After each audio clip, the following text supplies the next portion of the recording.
Fala pessoal, seja bem-vindo mais uma vez no canal, Diego aqui falando. E se a internet fosse cortada hoje, você ainda conseguiria se comunicar? Ou você tem tudo lá na cloud, lá, não ia nem conseguir acessar os seus documentos, que acredite, mais de 90% dos seus documentos, seus arquivos, suas planilhas, 90% delas ainda é digital e você não tem backup disso. E o principal, você conseguiria se comunicar com alguém? Né? Como é que você iria agir? E mais, você ainda teria acesso à verdade, que é o que mais a gente quer, acesso à verdade. Né? Vamos falar aqui sobre internet off-grid, liberdade digital para cidadãos comuns, tá? A busca, né, pela internet descentralizada foi um avanço.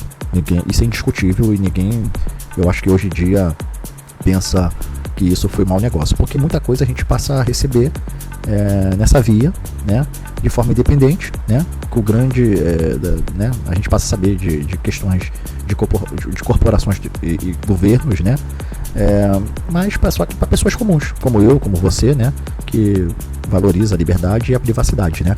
Então a internet descentralizada foi a melhor coisa que já aconteceu, mas se alguém puxar isso da tomada, a gente vai sentir um impacto, isso é fato, não tem nenhum mecanismo que substitua a internet sem ser a própria internet. A gente só tem meios de se conectar à internet em si. A gente não tem uma outra internet caso essa internet como a gente conhece hoje caia. Mas vamos falar aí de alguns métodos que a gente pode ter na questão da liberdade digital, tá? Pensar que uma internet toda fora da rede, né, tradicional é possível. A gente trabalha com alguns riscos atuais, tá? Vamos lá. A internet atual hoje, como nós conhecemos, ela tem os seus riscos, né? Que é a censura digital, né? A gente tem pessoas isoladas em outros países, né? Por causa de ações usando esse início ali da censura digital, né? A gente tem o monitoramento constante, isso é fato, isso bate no provedor com uma ordem judicial. Essa informação pode ser tirada do ar ou pode ser usada para perseguir pessoas específicas. A gente sabe disso, que não existe a internet é terra sem lei, nunca foi, basta só a pessoa querer buscar e correr atrás que ela vai conseguir, né? A dependência, né, de poucas empresas, são poucos, a gente acha que é muito operador, mas são poucos operadores, então isso gera uma dependência ali, né? Hoje, inclusive, a única internet viável, né, por civil é a Starlink, e é de uma única empresa, né? A gente tem a questão delicada de não tratar isso como uma paranoia, senão a gente acha que qualquer dispositivo eletrônico está nos monitorando, está nos assistindo, está vendo. Então a gente tem que ter esse feeling de não analisar o contexto todo e botar tudo numa panela, né? Senão a gente fica paranoico, né? Mas a questão da prevenção e da autonomia simplesmente informacional, ela existe, né? Então, por exemplo, a gente tem ali a questão ali, né? A gente já tem ali a Alexa, né, no nosso quarto, e cara, tá ouvindo tudo que a gente conversa ali, na intimidade ela tá ouvindo, porque quando a gente fala Alexa, ela ativa, então o microfone ela tá capturando ali o tempo todo, e isso tá indo para algum lugar e tá sendo processado aí em algum data center.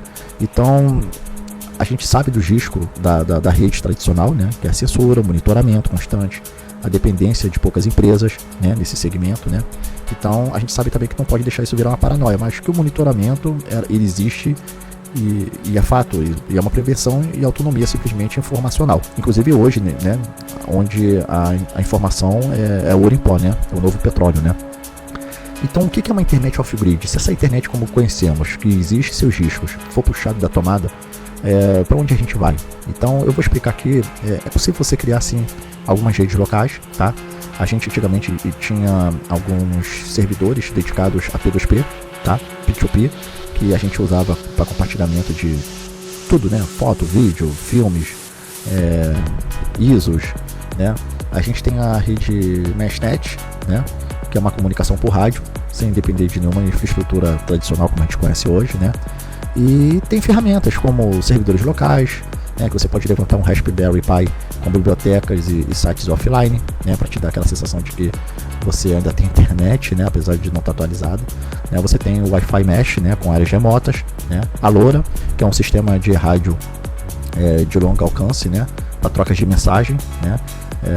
É caro esses produtos da LoRa, mas está em alta também, porque quanto mais você está off-grid, o público sobrevivencialista está voltando para esse lado, então você consegue levantar um Raspberry Pi com um microfone, um alto-falante ali, uma plaquinha ali dedicada e socar ali um Android e configurar o sistema LoRa ali, né?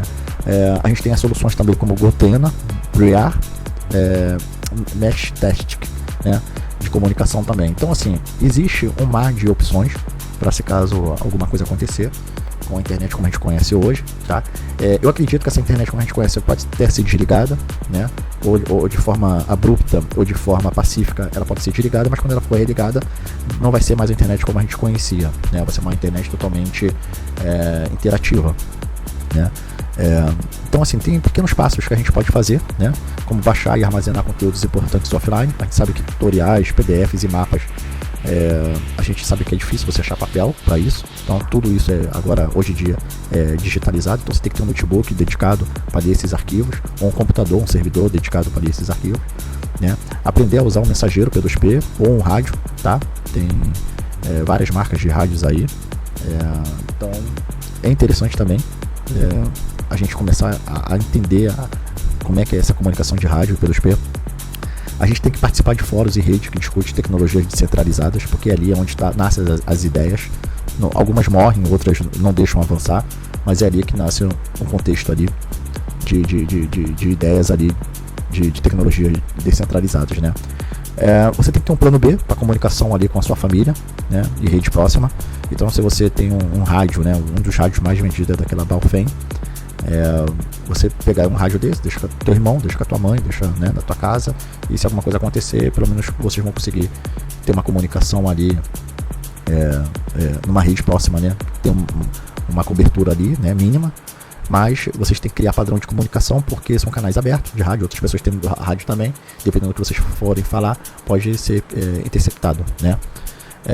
E a liberdade começa com conhecimento, né, quando você começa já a estudar sobre o que descentralizar como a comunicação, é como se você devagar aos poucos fosse recuperar o controle ali, como sobre o que você consome, sobre o que você compartilha e acredita, porque hoje a gente, isso aqui não tem importância não, isso aqui todo mundo pode ver, todo mundo pode me ver também, tá? A gente publicando fotos deliberadas no Instagram, então é aquela teoria, se você está consumindo o produto é você, né? Então a liberdade de expressão não é só um direito, né? É uma prática ali que exige preparo técnico e mental, porque se você achar que tudo é liberdade de expressão, você está alimentando uma máquina que ela vai mesmo te restringir de volta em algum momento. Então essa questão do preparo técnico e mental, você começar a ver como é que o jogo funciona, como é que as Big Techs ganham em cima dos seus dados, e você já começar a ter essa visão para dentro de casa. Eu vou criar aqui um servidorzinho, uma máquina que eu tenho aqui, meus PDF, meu isso, meu aquilo, eu vou ter uma máquina, uma LLM aqui off-grid, para qualquer coisa que acontecer e eu não souber, não ter comunicação com um eletricista, com um encanador, eu posso perguntar aqui a minha inteligência artificial como proceder, como tentar resolver uma pequena situação, quem sabe ela consiga te ajudar, né? Então é isso que eu gostaria de falar com vocês, né? Você se preparar para a falta de luz, né? Para a crise de combustível, né? Mas e a crise da informação, né? Você está preparado ali, faltou luz, você está preparado ali para uma crise de combustível, né? E quando faltar, né? Ou quando começar a crise ali da informação, você está pronto para sobreviver de forma digitalmente, sem ter a principal estrada, o principal meio para você navegar nesse mar digital. Você vai ter ali alguns arquivos digitais de forma coerente, tá? Isso é uma reflexão aí que eu gostaria de deixar para vocês, tá? Se vocês curtiram aí essa abordagem, se inscreve aí no canal Café com Log. A intenção é trazer reflexões aqui para a gente poder pensar, analisar junto, tá? A gente fala de sobrevivência além da mochila, a gente fala da liberdade no mundo real, entendeu? E no digital também, né? Que é o caso aqui hoje. Tá bom, gente? É isso aí que eu gostaria de falar com vocês. Um grande beijo no coração de todos, fiquem bem e se preparem. Tamo junto, um forte abraço.